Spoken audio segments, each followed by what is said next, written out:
Hello' friends, কি খবৰ আপোনালোকৰ? আশা কৰিছোঁ আপোনালোক ভালে আছে। জ্যোতিকা মিক্সইটৰ মই জ্যোতিকাই আপোনালোক সকলোকে স্বাগতম জনাইছোঁ। ফ্ৰেণ্ডছ, আজি মই আপোনালোকৰ বাবে এটি সুন্দৰ ভিডিঅ' লৈ আহিছোঁ। বহুতে হয়তো আলুৰ পৰা ব্লক প্ৰিণ্টিং কৰিছে, ময়ো ব্লক প্ৰিণ্টিং কৰি উলিয়াইছোঁ। বেলেগ বেলেগ ধৰণেৰে আলু দি পেলাই কেনেকৈ আমি ব্লক প্ৰিণ্ট কৰিব পাৰোঁ তাৰে এটা সৰু ভিডিঅ' লৈ আপোনালোকৰ ওচৰলৈ আহিছোঁ। ফ্ৰেণ্ডছ, দেৰি নকৰি আহকচোন ফ্ৰেণ্ডছ, ভিডিঅ'টোৰ মাজলৈ যাওঁ। এতিয়া আমি কম খৰচতে একেবাৰে সহজতে পোৱা এয়া আলু সকলোৰে ঘৰতে থাকে নহয় জানো। এই আলুটোৱে দুফাল কৰি ল'লোঁ। দুফাল কৰি লৈ পেলাই ইয়াতে পেনৰ সহায়ত ধুনীয়াকৈ পাতৰ শ্বেপ এটা দি ল'লোঁ। এয়া চাওক, তাৰপিছত কাট কৰি দিলোঁ। কাটি পেলাই এয়া পাতৰ শ্বেপটো উলিয়াই ল'লোঁ। আকৌ এক টুকুৰা এনেকৈ লৈছোঁ। লৈ পেলাই সেই টুকুৰাত এয়া এক্ৰিলিকৰ ৰঙা ৰং দি লৈছোঁ ব্ৰাছ এডালৰ সহায়ত। এই ৰঙা ৰংটো দি এই টুকুৰাটো যি ধৰণে কৰিছোঁ, এই ডিজাইনটো আপোনালোকে কণ কণ শিশুসকলৰ ফ্ৰক বা ডাঙৰেও চুৰিদাৰ আদিত দিব পাৰে। তৰমুজৰ টুকুৰাৰ দৰে হ'ব। এয়া চাওকচোন, মই দেখুৱাম। এয়া ৰঙা ৰংটো সানি মই এয়া তলত এয়া দি লৈছোঁ। এটা সুন্দৰ ব্লক আমি পাইছোঁ, ব্লক প্ৰিণ্ট পাইছোঁ। আমি কোনো ধৰণৰ ব্ৰাছ ইউজ নকৰাকৈ ইয়াত ৰং লগাই এয়া হেঁচা এটা প্ৰয়োগ কৰি ধুনীয়া আমি ডিজাইন কৰিব পাৰোঁ। এই ডিজাইনটো কণ কণ শিশুসকলৰ ছোৱালীবিলাকে বিশেষকৈ খুব ভাল পাব যদি ফ্ৰকত তেওঁলোকক এনেকৈ সৰু সৰুকৈ অংকন কৰি দিয়া হয়, বা বগা স্পৰ্টিং কিনিলে এনেকৈ যদি তেওঁলোকক কৰি দিয়ে খুবেই ভাল পাব নহয় জানো। আৰু এয়া অকণমান তলত গ্ৰীণ কালাৰটো দি দিছোঁ। তৰমুজৰ এফালৰ নিচিনা লাগিছে নহয় জানো। আৰু অকণমান ক'লা ইউজ কৰিম গুটিকেইটাৰ কাৰণে। আৰু এনেকৈ ফালকৈ আমি সৰু সৰুকৈ যি ধৰণে কাটি লয় সেই ধৰণে কাটটো চাই লৈ পেলাই আপোনালোকে ডিজাইনটো সলাই দিব পাৰে। আৰু বহুতে হয়তো বহুতে হয়তো আলুৰ এনেকুৱা ধৰণৰ প্ৰিণ্ট কৰিছে দেখিছোঁ, আৰু ময়ো কৰিছিলোঁ, সেইকাৰণে শ্বেয়াৰ কৰিলোঁ। আৰু মই বিভিন্ন ধৰণে যে কৰিব পাৰি তাকো অকণ আপোনালোকক দেখুৱাইছোঁ। আৰু এনেকৈ আকৌ এটা পাত কাটি ল'লোঁ। কাটি লৈ চাওকচোন, আকৌ এটা ডিজাইন দিছোঁ অৰেঞ্জ কালাৰ দি। আৰু এইটো এটা ডিজাইন চাদৰ মেখেলা যোৰাও কৰিব পাৰে। যিসকলে একেবাৰে পেইণ্টিং কৰিব নোৱাৰে তেওঁলোকৰ কাৰণে একে ইজি এটা প্ৰচেছ। ঘৰতে থকা আলুৰ পৰা আমি ধুনীয়া ব্লক প্ৰিণ্ট এটা পাব পাৰোঁ। সেই উদ্দেশ্যে আচলতে আজি এই ভিডিঅ'টো লৈ আহিছোঁ। আৰু এনেকৈ ধুনীয়াকৈ এযোৰ কাপোৰ বা চুৰিদাৰৰ চুকত ডিজাইন কৰি ল'ব পাৰে, বা ফ্ৰক আদিতো এনেকৈ আলুৰ পৰা ধুনীয়া ধুনীয়া ডিজাইন কাটি লৈ পেলাই কৰিব পাৰে। আলুটো একেবাৰে সহজলভ্য নহয় জানো, সকলোৰে ঘৰে ঘৰে থাকে। আমি ব্লক নিকিনাকৈ ঘৰতে এটা ব্লক ল'ব পাৰোঁ। ইয়াতে মন কৰিবলগীয়া এটা বিষয়, যিটো আলুৰ ব্লক বনাম সেইটো আমি পেলাই দিব লাগিব, কাৰণ পিছৰ দিনা গেলি যাব। লগে লগে কামটো কৰিব লাগিব। আৰু এই ব্লকটোৰ এটা ৰঙেৰে আমি ফুলো কৰিলোঁ, পাতো কৰিলোঁ। পাতটো কৰাৰ সময়ত মুচি ল'লেই হ'ল, একেবাৰে সহজ। আৰু ধুই ল'বও পাৰে, একো নাই। এয়া চাওক, ধুনীয়া ধুনীয়া আমি ব্লক প্ৰিণ্ট পালোঁ। ঠিক সেইদৰে সৰু পেনৰ খপ দিও এনেকৈ কৰি ল'ব পাৰে। আকৌ এনেকৈ পাত এটা দি আঁকি লৈছোঁ। যিকোনো পাটৰ কাপোৰ বা যিকোনো গাৰুৱাৰ বা চাদৰ মেখেলাটো ধুনীয়া ধুনীয়া ডিজাইন দিব পাৰে। আৰু দুটা ডিজাইন দিওঁ, আপোনালোকে চাওকচোন। ফ্ৰেণ্ডছ, আগৰ যিটো ফুল দেখুৱালোঁ সেইটো ধৰণে এইটো অকণমান ডাঙৰকৈ পাতটো কাটি লৈছোঁ। আৰু এনেকৈ ধুনীয়াকৈ পাহকেইটা বহাই গৈছোঁ।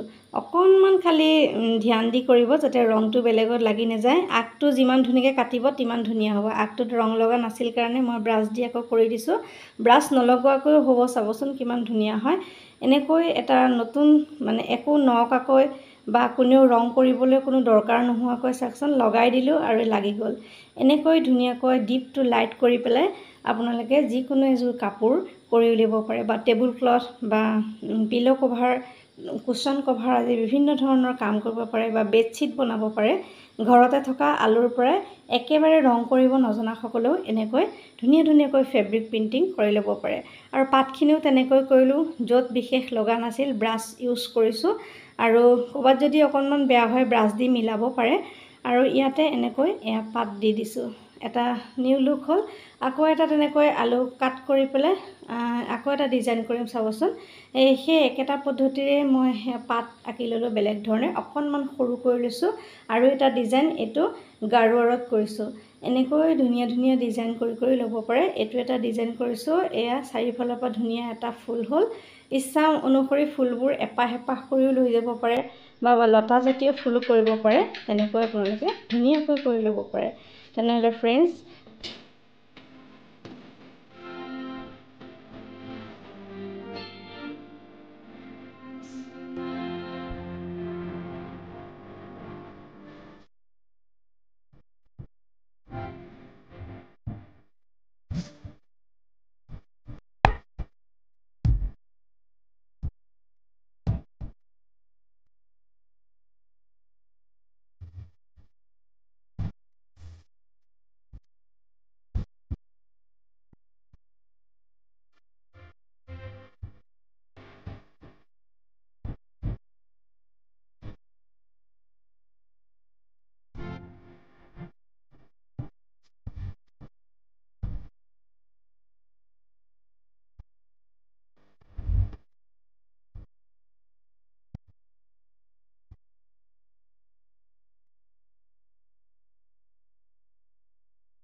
আকৌ ফ্ৰেণ্ডছ অকণমান মিডিয়াম সাইজত কাটি ল'লে এইটো এটা ধুনীয়া ব্লক প্ৰিন্ট পাব পাৰোঁ এনেকৈ কৰিব পাৰে আপোনালোকে পিলো কভাৰৰ সাইডত বা পটি লগাব পাৰে চাদৰৰ কিনাৰত এনেকৈ ডিজাইন কৰি আপোনালোকৰ নিজৰ মনৰ পৰা ধুনীয়াকৈ ব্লক প্ৰিন্ট আলুৰ টুকুৰাৰ পৰাই পাব পাৰোঁ ৰংটো কমাই দিলে দুটা ৰং দিলে দুটা ৰঙৰ ওলাব আৰু কমকৈ দিলে ডিপ টু লাইট এই ধৰণৰো হ'ব বিভিন্ন ধৰণে কৰিব পাৰি এতিয়া ভাবকচোন একেবাৰে ৰং কৰিব নজনা মানুহেও ধুনীয়াকৈ ব্লক প্ৰিন্ট কৰিব পাৰিব নহয়নে আৰু একেবাৰে সহজ পদ্ধতিৰে শিশুসকলেও পাৰিব ফ্ৰেণ্ডছ চাকচোন বিভিন্ন ধৰণে আমি ব্লক কৰিব পাৰোঁ এতিয়া সহজতে পোৱা আলুৰ টুকুৰাৰ পৰা আমি বিভিন্ন ধৰণৰ ব্লক আমি পাব পাৰোঁ ধুনীয়া প্ৰিন্ট এটা আৰু ইয়াত কোনো ধৰণৰ আমি ব্ৰাছেৰে কৰা নাই আৰু কম সময়তে কম খৰচতে হৈছে মাজত অকণমান সোণালী ৰং দি পেলাই অলপ বেলেগ এটা লুক দিবলৈ ট্ৰাই কৰিছোঁ আৰু এতিয়া ভাবকচোন একেবাৰে ৰং কৰিব নজনাসকলেও এনেকৈ আলুৰ সহায়ত ধুনীয়া ব্লক প্ৰিন্ট কৰি পেলাই কাপোৰ এযোৰ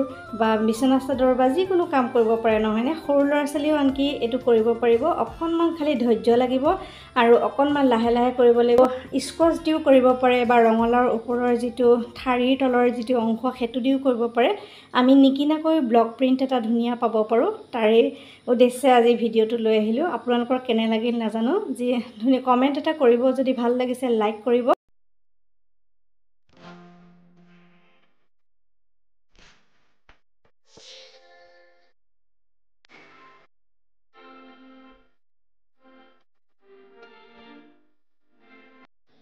ফ্ৰেণ্ডছ হয়তো ভিডিঅ'টো চাই ভাল পালে নহয়নে এইটো ফুল পাহৰ ফাইনেল লুক আৰু ইমান সময় মোৰ ভিডিঅ' চাই থকাৰ বাবে অশেষ ধন্যবাদ জনাইছোঁ সকলো সুস্থ থাকক ভালে থাকক তাৰে কামনা কৰিছোঁ আহিছোঁ পুনৰ নতুন কাম লৈ আকৌ অহাৰ প্ৰতিশ্ৰুতিৰে মই জ্যোতিকা সকলোৰে পৰা বিদায় লৈছোঁ